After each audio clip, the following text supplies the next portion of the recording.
Hello friends, स्वागत करछि मो चैनल जॉब्स इन ओडिशा को। आशा करछि आपण माने भले थिबे। फ्रेंड्स, तुम मन पई इंडियन पोस्ट ऑफिस तरफ 47 पदवीर ऑफिशियल नोटिफिकेशन जारी हो सारी। एथिरे क्यों कैटेगरी पे केतरी पोस्ट रहबा आपण माने याको किपरि अप्लाई करि परिबे से विषय रे एही वीडियो माध्यम रे म आपण मानको जणाइबी। जदि आपण माने पोस्ट अप्लाई करे पे इंटरेस्टेड रहउछंती तेबे वीडियोटी को शेष पर्यंत देखि न। चलंतु प्रथमे आलोचना करबा ऑफिशियल नोटिफिकेशन विषय रे।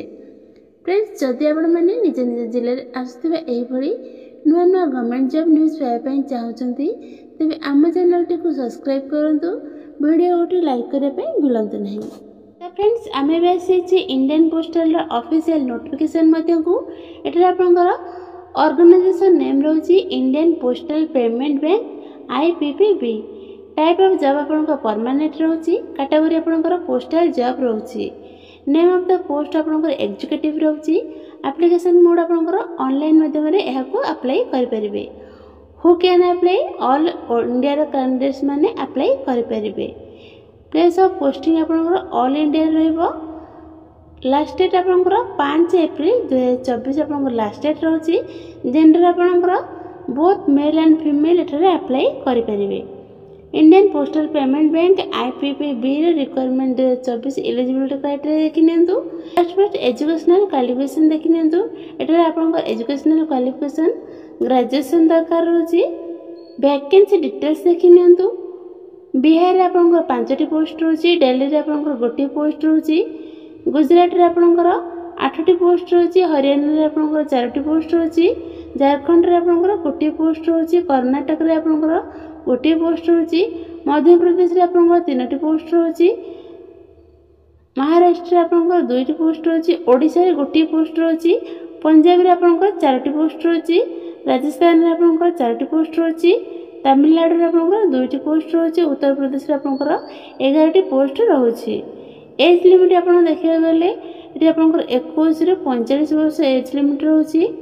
ओबीसी कैंडिडेट्स मानकर 3 वर्ष फ्री रहउची age limit. SC ST PWD पिलांकर 5 वर्ष रहउची रिलैक्सेशन। एक्स सर्विस मानकर 5 वर्ष रहउची रिलैक्सेशन। पीडब्ल्यूडी एससी एसटी होइतिले 15 वर्ष रिलैक्सेशन रहउची। एटा आपनकर सिलेक्शन प्रोसेस देखि नियंतु। एटा आपनकर 3टी फेज रे आपनकर एग्जाम क्लियर रहउची। ओटा आपनकर रहउची ग्रेजुएशन मार्क अनुसार आपनकर सिलेक्शन रहउची, ग्रुप डिस्कशन रहउची आपनकर, तापर आपनकर पर्सनल इंटरव्यू रहउची। एटी आपनकर एप्लीकेशन फी देखि नियंतु। जनरल कैंडिडेट्स मानकर आपनकर रहउची 750 टका रहउची। ईडब्ल्यूएस कैंडिडेट्स मानकर 750 टका रहउची। ओबीसी कैंडिडेट्स मानकर 750 टका रहउची और ईएसएन कैंडिडेट्स मानकर 150 टका आपनकर रहउची। एससी एसटी फीमेल कैंडिडेट्स मानकर 150 टका एप्लीकेशन फी रहउची। Indian Postal Payment Bank IPPB requirement 2024 रो इंपोर्टेंट डॉक्यूमेंट गुडी रहउची। क्वालिफिकेशन सर्टिफिकेट रहउची। Recent colours passport size photo दरकार रहउची। इफ एनी एक्सपीरियंस सर्टिफिकेट दरकार रहउची। एटा आपनकर इंपोर्टेंट डेट देखि नियंतु। अप्लाई स्टार्ट डेट आपनकर रहउची 15 मार्च 2024 रे आपनकर स्टार्ट हेलानी।